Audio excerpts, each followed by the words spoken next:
Hello again, good evening to you. Welcome to the second segment of Business News. Now, businessman Dr. Papakwesi Indum has sued the Bank of Ghana over the revocation of the licenses of GN Savings and Loans Company. My colleague George Rafe has been following up on this issue and has joined me here with some discussions. Now, George, first a little background to this revocation license issue. Rafe, if you recollect, GN Savings and Loans was one of those companies that the Bank of Ghana identified that they were having some liquidity issues, and based on their own regulations, they had to withdraw or revoke their license. And that is why they had done. Remember, at that time as well, those who were working with or those who were behind GN Savings and Loans argued that they thought that they were in the process of trying to recover most of their funds from government because government was indebted to them. And they believe that if they had been given a little bit of time, or even based on the commitment that the Ministry of Finance has given to them, that can improve the liquidity position, and therefore Bank of Ghana cannot stand on the claim that GN Savings and Loans is not liquid, and therefore they are withdrawing their license. And the Bank of Ghana did that, or took that action, and that is why now GN believes that that action wasn't done well, it wasn't done right, it was against their human right, and that's why they filed this case or this application against the Bank of Ghana. So what are the exact facts to this? Well, trying to question the process leading up to the revocation of their license, because they believe that if it's liquidity, then there was a reason why they were having problems with their capital position in terms of liquidity. Government owes them, they have rendered some contracts to certain people, they have not paid. Don't forget that they have released a list recently about over 300 people that are indebted to the company. And they believe that if Bank of Ghana had considered all these things, then they wouldn't have taken that action. They argue, or they believe, that all those claims were made to the Bank of Ghana for Bank of Ghana to understand that it's not that they have run down the company, but people have taken funds from the company and they've given some commitment to pay. And they are questioning the process that the Bank of Ghana went through to withdraw their license. They believe that they should be restored and compensated. And that's why they filed this case with the Human Rights Court Division of the High Court, for them to sit on this matter and rule and try to revoke or actually question or revert Bank of Ghana's decision to revoke the licenses of GN Savings and Loans. Now, do we have any initial response from the Bank of Ghana, and what's next there for Dr. Not just on the back of this particular case, but engaging the Bank of Ghana, they've argued that they are open for any institution that has a problem with this process. If you think that they were wrong, let's go to court. And they believe that they have all the ammunitions. They work within their law, what their law says, their regulation says, and then they acted. They even argue that for most of these institutions, they even had to bend the law to try and see whether there could be another avenue to resolve their issue. So in terms of what they've done within the law, they believe that they did the right thing. So if you have a case, let's go to court and let's argue the case. And they believe that they will come out as victors. And for the entire industry, so do you foresee such incidents? I mean, there are still more people who are questioning the approach of the Bank of Ghana and how they went about this thing.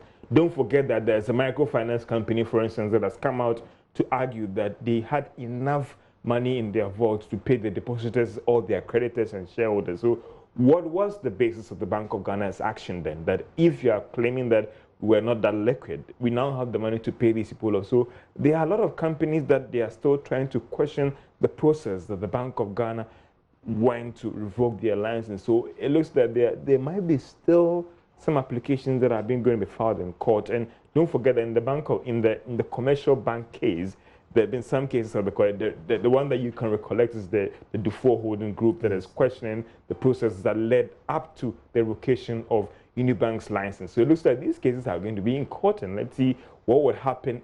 Any case otherwise in questioning BOG's action could be a test case for the other companies to also more of a class action to actually question BOG. Many thanks for that update. George, we are bringing us up to speed with the latest suit by the GN Savings and Loans suing the Bank of Ghana for actually revoking its license, its savings and loans company's license.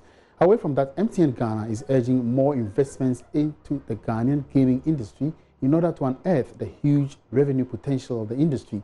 Speaking at the maiden MTN Ghana Gaming Conference, Executive Marketing Officer for MTN Ghana, Noel Gamson, noted that supporting the industry will go a long way to generate revenue and create jobs for the youth. According to Newzoo's Global Games Market report, the video games market generated about $137 billion in 2018, with mobile gaming being the main revenue driver. But despite the potential of the industry, Ghana's gaming industry is yet to harness the opportunities from the market. It's this reason gamers, developers, consultants and several other stakeholders gathered at the MTN Gaming Conference to network and discuss ways of improving the industry for the nation's development. Speaking at the event, Executive Marketing Officer for MTN Ghana, Noel Gamson, noted, developing the industry will create jobs for the youth. The video gaming industry is an industry that employs a significant number of people. According to the latest reports by Newzoo, gaming generated more than 100 billion euros worldwide in 2018. In an article that cites the Newzoo report, CNBC points out that this represents an increase of more than 13% compared to the previous year. Ghana can take a cue from this to reduce the percentage of unemployed in our economy, and as well as improving the gaming industry as well. Some games and graphic developers noted the industry needs more support to harness its full potential. The government is making strategic investments into manufacturing and other industrialization projects, but there are low-hanging fruits like creative content, where the government can strategically invest within different value chains, and that value chain comes together holistically and you produce such stuff like the gaming content, which has the potential of generating a lot of revenue. So obviously tax holidays are something that would be really good. Also, government setting up programs to fund game studios like this, or any indie game studios that are starting up, would obviously go a long way to encouraging people to get in more, because they know that they are not on their own once they start.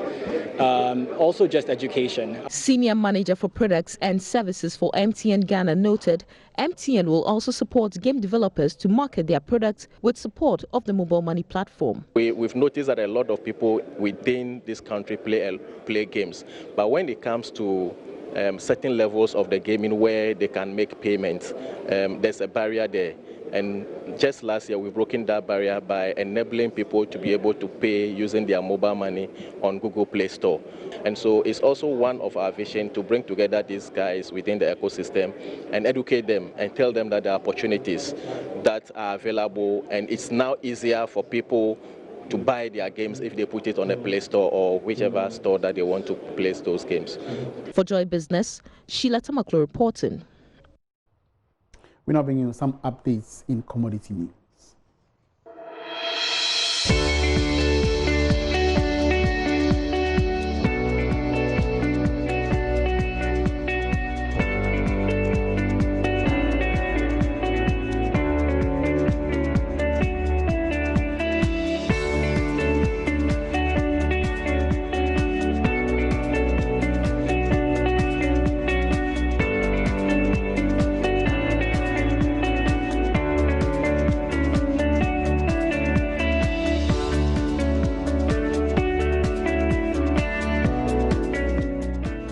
That's all in business news tonight. Many thanks for your company. My name is Emmanuel Abuaji Riafe. For more business news, log on to myjoyonline.com/business. Have a great weekend.